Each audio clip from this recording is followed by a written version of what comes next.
ಎಲ್ರಿಗೂ ನಮಸ್ಕಾರ. ಇವತ್ತು ದೇವಸ್ಥಾನದಲ್ಲಿ ಮಾಡೋ ರೀತಿ ಒಂದು ಖಿಚಡಿ ಮಾಡ್ತಾಯಿದ್ದೀನಿ. ಕೆಲವೊಂದು ದೇವಸ್ಥಾನಗಳಲ್ಲಿ ಖಿಚಡಿನ ಕೊಡ್ತಾರೆ, ಸಾತ್ವಿಕ ಖಿಚಡಿ. ಅದರಲ್ಲಿ ಮಸಾಲೆ ತುಂಬ ಕಡಿಮೆ ಇರುತ್ತೆ, ಅಷ್ಟೇ ರುಚಿಯಾಗಿರುತ್ತೆ. ಹೇಗೆ ಮಾಡೋದು ಅಂತ ನೋಡೋಣ. ಇಲ್ಲಿ 1 ಕಪ್ನಷ್ಟು ಅಕ್ಕಿ, 1 ಕಪ್ನಷ್ಟು ಹೆಸರುಬೇಳೆ ತೊಗೊಂಡಿದ್ದೀನಿ.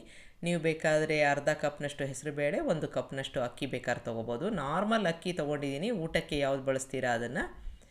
ಈಗ ಎರಡನ್ನೂ ಚೆನ್ನಾಗಿ ತೊಳ್ಕೊಂಡು ಒಂದು ಕಡಿಮೆ ಅಂದರೆ ಒಂದು 20 ನಿಮಿಷ ನೆನೆ ಹಾಕ್ಕೋಬೇಕು. ಆಗ ಚೆನ್ನಾಗಿ ಹೊಂದ್ಕೊಳ್ಳುತ್ತೆ, ಮೆತ್ತಗಾಗತ್ತೆ, ತುಂಬ ರುಚಿಯಾಗಿ ಬರುತ್ತೆ. ಈಗ ನೆನೆ ಹಾಕ್ಕೊಂಡಿದ್ದೀನಿ, ಸುಮಾರು ಒಂದು 20 ನಿಮಿಷ ಆಗಿದೆ. ಈಗ ನಾವು ಖಿಚಡಿ ಮಾಡ್ಕೊಳ್ಳೋಣ. ಅದಕ್ಕೆ ಮುಂಚೆ ಇಲ್ಲಿ ಕೆಲವೊಂದು ತರಕಾರಿಗಳನ್ನ ನಾನು ಇಟ್ಕೊಂಡಿದ್ದೀನಿ. ನಿಮಗೆ ಯಾವ ತರಕಾರಿ ಬೇಕೋ ಅದನ್ನು ತೊಗೋಬೋದು. ಈರುಳ್ಳಿ ಬೆಳ್ಳುಳ್ಳಿ ಮಾತ್ರ ಹಾಕಿಲ್ಲ, ಮಿಕ್ಕ ಯಾವ ತರಕಾರಿ ನಿಮಗೆ ಬೇಕೋ ಅದನ್ನು ಹಾಕ್ಕೋಬೋದು. ಒಂದು ಕುಕ್ಕರಲ್ಲಿ ಮಾಡ್ತಾ ಇರೋದ್ರಿಂದ ಎಣ್ಣೆ ಹಾಕ್ಕೋತಾ ಇದ್ದೀನಿ. ಒಂದು ಪಲಾವ್ ಎಲೆ, ಒಂದು 4ರಿಂದ 5 ಲವಂಗ, ಮೆಣಸು, ಜೀರಿಗೆ ಹಾಕ್ಕೋತಾ ಇದ್ದೀನಿ, ಸಾಸಿವೆ ಹಾಕ್ಕೋತಾ ಇದ್ದೀನಿ. ಎಲ್ಲವೂ ಚೆನ್ನಾಗಿ ಚಟಪಟ ಅನ್ನಬೇಕು, ಒಳ್ಳೆ ಪರಿಮಳ ಬರ್ತಾ ಇರುತ್ತೆ. ಒಂದು ಒಗ್ಗರಣೆ ಮಾಡ್ಕೋತಾ ಇದ್ದೀನಿ. ಈಗ ಒಗ್ಗರಣೆ ಆಗಿದೆ. ಇದಕ್ಕೆ ಕರಿಬೇವಿನ ಸೊಪ್ಪು, ಒಣಮೆಣಸಿನಕಾಯಿ, ಹಸಿ ಮೆಣಸಿನಕಾಯಿ ಸಣ್ಣದಾಗಿ ಹೆಚ್ಚಿಕೊಂಡು ಹಾಕ್ಕೊಂಡಿದ್ದೀನಿ. ಅದನ್ನು ಕೂಡ ಎಣ್ಣೆಯಲ್ಲಿ ಬಾಡಿಸ್ಕೊಂಡು ಬಿಡೋಣ. ಈಗ ಒಗ್ಗರಣೆ ಆಗತ್ಲು ಎಲ್ಲ ತರಕಾರಿನೂ ಹಾಕ್ಕೋಬೇಕು. ಹೆಚ್ಚಿಟ್ಕೊಂಡಿದ್ವಲ್ಲ ಅದನ್ನು ಹಾಕ್ಕೋತಾ ಇದ್ದೀನಿ. ಈಗ ತರಕಾರಿ ಹಾಕ್ಕೊಂಡು 1 ಅಥವಾ 2 ನಿಮಿಷ ಸ್ವಲ್ಪ ಬಾಡಿಸ್ಕೊಳ್ಳೋಣ. ಆಗ ಬೆಂದ ಮೇಲೂ ತರಕಾರಿ ಅದೇ ರೀತಿಯಾಗಿ ಇರುತ್ತೆ.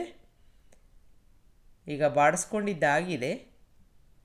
ತರಕಾರಿಗೆಲ್ಲ ಚೆನ್ನಾಗಿ ಎಣ್ಣೆ ಮೆತ್ಕೊಂಡಿದೆ. ಇದಕ್ಕೆ ಅರಿಶಿನ 1 ಸ್ಪೂನಷ್ಟು ಧನಿಯಾ ಪೌಡರ್ನ ಹಾಕ್ಕೋತಾ ಇದ್ದೀನಿ. ಅದನ್ನು ಸೇರಿಸ್ಕೊಂಡು ಮಿಕ್ಸ್ ಮಾಡ್ಕೊಂಬಿಡಬೇಕು.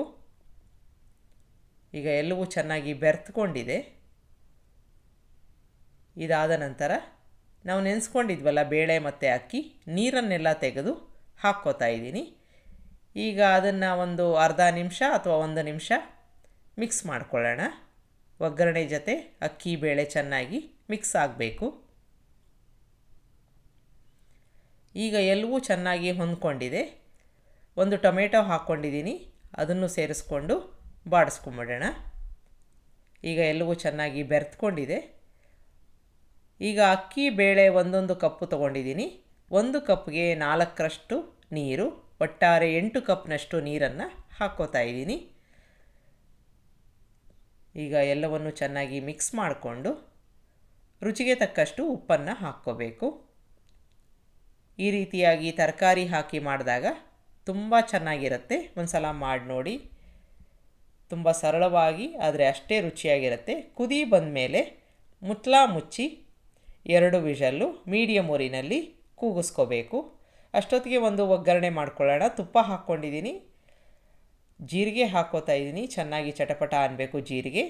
ಇಂಗನ್ನು ಹಾಕ್ಕೋಬೇಕು, ಸ್ವಲ್ಪ ಕಸೂರಿ ಮೇಥಿ. ಈಗ ಸ್ವಿಚ್ ಆಫ್ ಮಾಡ್ಕೊಳ್ಳೋಣ. ತುಪ್ಪ ಬಿಸಿಯಾಗಿದೆ, ಅಷ್ಟೇ ಸಾಕು. 1 ಸ್ಪೂನ್ನಷ್ಟು ಕಾಶ್ಮೀರಿ ರೆಡ್ ಚಿಲ್ಲಿ ಪೌಡರ್ನ ಹಾಕ್ಕೋಬೇಕು. ಆ ತುಪ್ಪ ಏನು ಬಿಸಿ ಇದೆ ಅಷ್ಟೇ ಸಾಕು, ಇಲ್ಲ ಅಂತಂದರೆ ಸೀದು ಹೋಗುತ್ತೆ. ಈಗ ಖಿಚಡಿ ಆಗಿದೆ. ಅದಕ್ಕೆ ಈ ಒಗ್ಗರಣೆನ ಹಾಕ್ಕೊಂಡು ಒಂದು ಅರ್ಧ ಸ್ಪೂನ್ನಷ್ಟು ಗರಂ ಮಸಾಲ, ಕೊತ್ತಂಬರಿ ಸೊಪ್ಪನ್ನು ಹಾಕ್ಕೊಂಡು ಚೆನ್ನಾಗಿ ಮಿಕ್ಸ್ ಮಾಡ್ಕೋಬೇಕು. ಇದು ಕುಕ್ಕರ್ ಮುಚ್ಚಳ ತೆಗೆದ ಮೇಲೆ ಮಾಡ್ಕೊಳ್ಳೋ ಅಂಥ ಒಂದು ಒಗ್ಗರಣೆ. ಈಗ ಚೆನ್ನಾಗಿ ಮಿಕ್ಸ್ ಮಾಡ್ಕೊಂಡಿದ್ದೀನಿ. ನೋಡಿ, ಕನ್ಸಿಸ್ಟೆನ್ಸಿ ಕೂಡ ತುಂಬ ಕರೆಕ್ಟಾಗಿ ಇದೆ, ತುಂಬ ರುಚಿಯಾಗಿರುತ್ತೆ. ಒಂದು ಸಲ ಮಾಡಿ ನೋಡಿ. ಇದ್ರ ಜೊತೆಗೆ ಒಂದು ಮೊಸರಿದ್ರೆ ಸಾಕು, ಅಥವಾ ಒಂದು ಚೂರು ತುಪ್ಪ ಹಾಕ್ಕೊಂಡು ಸರ್ವ್ ಮಾಡ್ಬೋದು. ನಿಮಗೆ ರೆಸಿಪಿ ಇಷ್ಟ ಆದಲ್ಲಿ ಲೈಕ್ ಮಾಡಿ, ಶೇರ್ ಮಾಡಿ, ಕಮೆಂಟ್ ಮಾಡಿ, ನನ್ನ ಚಾನಲ್ಗೆ ಸಬ್ಸ್ಕ್ರೈಬ್ ಮಾಡಿ. ನಮಸ್ಕಾರ.